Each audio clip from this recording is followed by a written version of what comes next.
Sabe esse senhor nessa bicicleta aqui embaixo?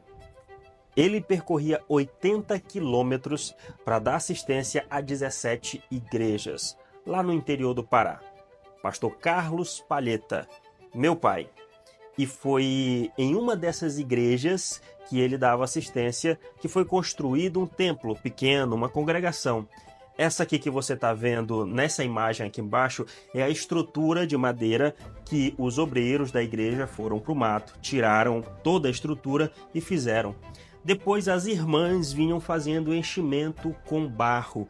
Eu lembro muito bem, eu tinha por volta de 10 anos de idade e junto com as nossas mães, as crianças estavam ali no meio. Eu lembro dessa cena, a gente ajudando a encher aqueles espaços com barro para que aquilo se tornasse uma congregação.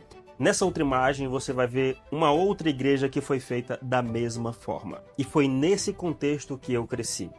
Após construir algumas dessas igrejas, meu pai foi transferido para o Piauí.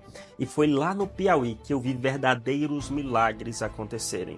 Como, por exemplo, um povoado onde tinha apenas 12 irmãos, inaugurar uma igreja com um custo de R$200 mil em pouco mais de um ano. Eu não consigo pensar em outra explicação senão um milagre.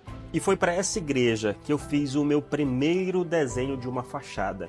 Desenhei aquela fachada para o meu pai e quando ele executou exatamente como eu tinha desenhado, um desenho bem simples, mas ficou idêntico.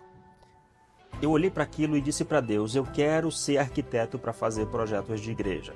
Eu tinha por volta de 12 anos de idade. Logo depois disso, eu descobri que eu era cego de um olho e tinha só 10% do outro. Para mim era normal, eu achava que todo mundo enxergava assim, mas o médico constatou. E mais do que isso, ele me encaminhou para o INSS para que eu me aposentasse, porque para ele, uma criança na minha idade, no interior do Piauí, não teria outra alternativa senão uma aposentadoria.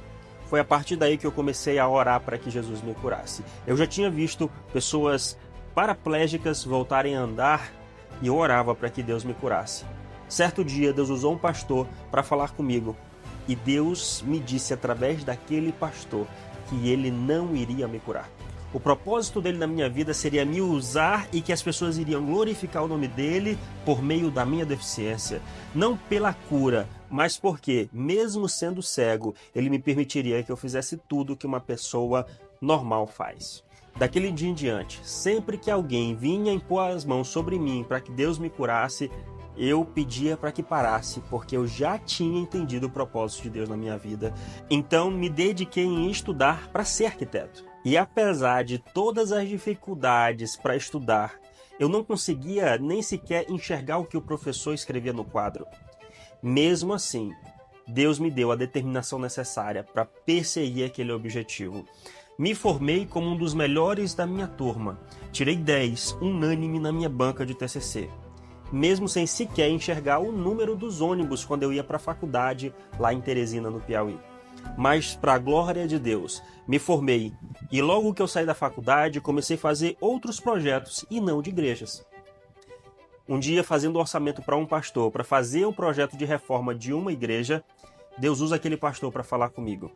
E Deus me disse que ele tinha ouvido a minha oração quando eu disse que queria ser arquiteto para fazer projeto de igrejas, mas que ele já tinha me escolhido desde o ventre da minha mãe para essa obra, e que daquele dia em diante eu deveria focar exclusivamente em projetos de igrejas evangélicas. Então eu decidi que faria somente aquilo que fosse a vontade de Deus, e hoje nós estamos aqui com mais de 150 projetos de igrejas evangélicas em 7 países.